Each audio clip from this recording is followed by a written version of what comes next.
पहला सेंटेंस हमारे साथ है वो है मैं देर से हूँ। मैं देर से हूँ। मैं देर से हूँ इसकी इंग्लिश हमारे साथ है I am running late. I am running late. मैं देर से हूँ की इंग्लिश हमारे साथ है I am running late. Late का मतलब देर है। मैं देर से हूँ इसकी इंग्लिश हमारे साथ है आई एम रनिंग लेट। अगला सेंटेंस है देर से आने के लिए माजरत। मतलब मैं लेट आया इसके लिए मैं आपसे माजरत चाहता हूँ। देर से आने के लिए माजरत चाहता हूँ या माजरत। इसकी इंग्लिश हमारे साथ है sorry for being late. Sorry for being late. देर से आने के लिए माजरत। Sorry for being late. Late का मतलब देर है। माजरत को हम इंग्लिश में सॉरी कहते हैं। अगला सेंटेंस हमारे साथ है वो है मुझे रोक लिया गया था। मुझे रोक लिया गया था इसकी इंग्लिश हमारे साथ है I got held up. I got held up का मतलब है मुझे रोक लिया गया था। इसको इंग्लिश में हम आई गॉट हेल्ड अप कहते हैं। आई गॉट हेल्ड अप मुझे किसी ने रोक लिया गया था। अगला सेंटेंस हमारे साथ है वो है वक्त का अंदाजा नहीं रहा।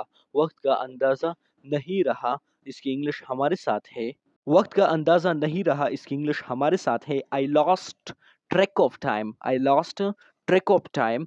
वक्त का अंदाजा नहीं रहा इसकी इंग्लिश हमारे साथ है I lost track of time. अगला सेंटेंस हमारे साथ है वो है मैं ट्रैफिक में पंच किया था। मैं ट्रैफिक में पंच किया था इसकी इंग्लिश हमारे साथ है मैं ट्रैफिक में पंच किया था इसकी इंग्लिश हमारे साथ है I was stuck in the traffic. Stuck का मतलब पंचना। हाँ, मैं इस ट्रैफिक में पंच किया था इसकी इंग्लिश हमारे साथ है I was stuck in traffic. मैं ट्रैफिक में पंच किया था इसकी इंग्लिश हमारे साथ है I was stuck in traffic. अगला सेंटेंस हमारे साथ है वो है कुछ अचानक हो गया। कुछ अचानक हो गया। अचानक को इंग्लिश में सडनली कहते हैं। कुछ अचानक हो गया इसकी इंग्लिश हमारे साथ है something came up. Something came up का मतलब है कुछ अचानक हो गया। कुछ अचानक हो गया इसकी इंग्लिश हमारे साथ है something came up. Something came up इसकी उर्दू है कुछ अचानक हो गया। अगला सेंटेंस हमारे साथ है वो है मैं नींद में देर से जागा।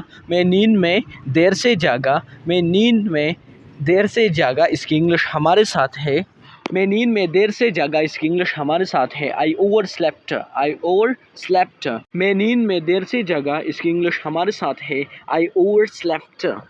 अगला सेंटेंस हमारे साथ है वो है बस या ट्रेन देर से आई। बस या ट्रेन देर से आई। बस या ट्रेन देर से आई इसकी इंग्लिश हमारे साथ है the bus train was late. The bus और train was late. The bus और ट्रेन वॉज लेट। बस या ट्रेन देर से आई इसकी इंग्लिश हमारे साथ है द बस और ट्रेन वॉज लेट। अगला सेंटेंस हमारे साथ है वो है मैं गलत मोड़ पर मोड़ गया। मैं गलत मोड़ पर मोड़ गया। मैं गलत मोड़ पर मोड़ गया इसकी इंग्लिश हमारे साथ है I took the wrong turn. I took the wrong turn. मैं गलत मोड़ पर मोड़ गया I took the wrong turn. Wrong turn को उर्दू में गलत मोड़ कहते हैं। मैं गलत मोड़ पर मोड़ गया इसकी इंग्लिश हमारे साथ है I took the wrong turn. अगला सेंटेंस हमारे साथ है वो है एक हंगामी सूरत हाल थी। एक हंगामी सूरत हाल थी। एक हंगामी सूरत हाल थी ये इंग्लिश है इसकी I had an emergency. Emergency को हम उर्दू में हंगामी सूरत हाल कहते हैं। एक हंगामी सूरत हाल थी कि इंग्लिश हमारे साथ है I had an emergency. I had an emergency एक हंगामी सूरत हाल थी इसकी इंग्लिश हमारे साथ है आई हैड एन इमरजेंसी। अगला सेंटेंस हमारे साथ है वो है एक हादसा हो गया था। एक हादसा हो गया था। एक हादसा हो गया था इसकी इंग्लिश हमारे साथ है देयर वॉज एन एक्सीडेंट। एक हादसा हो गया था। There was an accident. Accident का मतलब हादसा है। एक हादसा हो गया था इसकी इंग्लिश हमारे साथ है देयर वॉज एन एक्सीडेंट।